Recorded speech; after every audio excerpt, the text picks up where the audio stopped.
అలాంటి పరిస్థితుల్లో ఈరోజు మా రేవంత్ రెడ్డి గారు అదే దాన్ని మా కాంగ్రెస్ పార్టీ డిఎన్ఏని, మా కాంగ్రెస్ పార్టీ 140 సంవత్సరాల చరిత్రని, మా ఆలోచన విధానాన్ని మా జిల్లా పార్టీ అధ్యక్షుల సభలో, మా ఎగ్జిక్యూటివ్ బాడీలో ఆవిష్కరించారు. దీంట్లో ఒక్క ఇంచి ఒక్క వర్డ్ కూడా తప్పు లేదు. కేవలం ఈ బీజేపీ వాళ్ళు ఆ కిషన్ రెడ్డికి, ఆ బండి సంజయ్కి, ఆ రామచంద్రరావుకి, ఆ చిన్న చిన్న నాయకులందరికీ వాళ్ళకి ఏదో కావాలి. అందుకే యాగి చేస్తూ పిచ్చి పిచ్చిగా రోడ్డు మీద వచ్చి దిష్టి బొమ్మలు తగ్గేస్తారు. దీనివల్ల మీకు ఉపయోగం చేయదు. మీ పార్టీకి ఇంచు కూడా లాభం జరగదు. మీకు హిందూ మతం మీద, హిందూ ధర్మం మీద మీకు నిబద్ధత లేదు. కాబట్టే మీరు దాన్ని కించపరిచే విధంగా మీరు రోడ్డు మీద ఎక్కుతున్నారు. ఇంకో విషయం కూడా మేము స్పష్టంగా చెప్పదలుచుకున్నాం. ఈరోజు మీకు దమ్ముంటే మీరు ఈ దేశానికి ఏం చేశారు?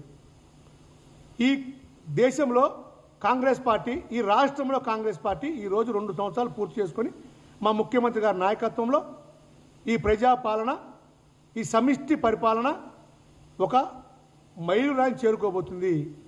2004లో 2014 దాకా కాంగ్రెస్ పార్టీ పరిపాలనలో ఏ విధంగా అయితే గేమ్ చేంజర్ తెలంగాణ రాష్ట్రం, హైదరాబాద్ నగరం, ఉమ్మడి ఆంధ్రప్రదేశ్ అనేక సంస్కరణల ద్వారా, ఈ పరిపాలన ద్వారా, కాంగ్రెస్ ద్వారా ఏ విధంగా అభివృద్ధి చెందిందో ఆ రోజు ఏం జరిగినాయండి?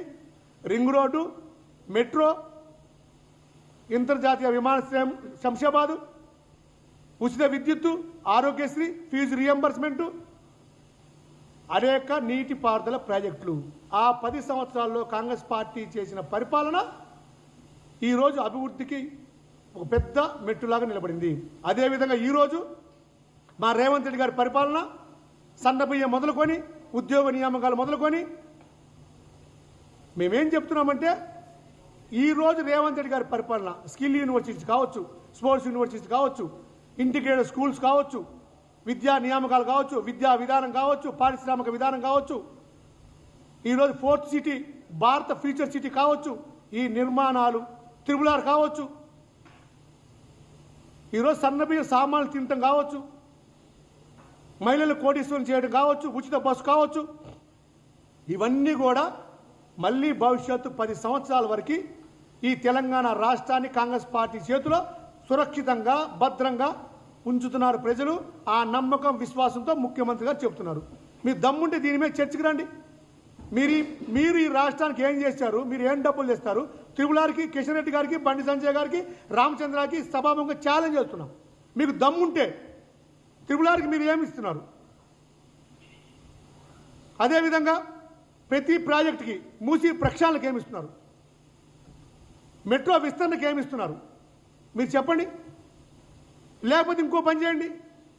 మోడీ గారి ద్వారా భారతదేశంలో ముక్కోటి దేవతలు లేరు, ఒకే దేవుడు అని చెప్పింది. ఆ దేవుడిని అందరం పూజిస్తాం. మా ముఖ్యమంత్రి గారు చాలా అద్భుతంగా మన హిందూ ధర్మాన్ని, మన జీవన విధానాన్ని కలిపి చెప్తే దాన్ని పెడర్థాలు తీసి, విపరీతార్థాలు తీసి, దిష్టిబొమ్మలు దగ్గర చేసి, ఇష్టం వచ్చిన నోటుకు వచ్చినట్టు దూషిస్తూ, అరే మీకు ఏం మాట్లాడుతున్నారు? మీ బతుకులు మొత్తము మతంతో రాజకీయమేనా? మీ బతుకులు మొత్తం మతాన్ని రాజకీయాలకు వాడుకోవటమేనా? ఏ రోజైనా కాంగ్రెస్ పార్టీ మతాన్ని రాజకీయాలకు వాడుకుందా? మేము ఈ రోజు కూడా అందరినీ సమానంగా చూస్తామని చెప్తున్నాం.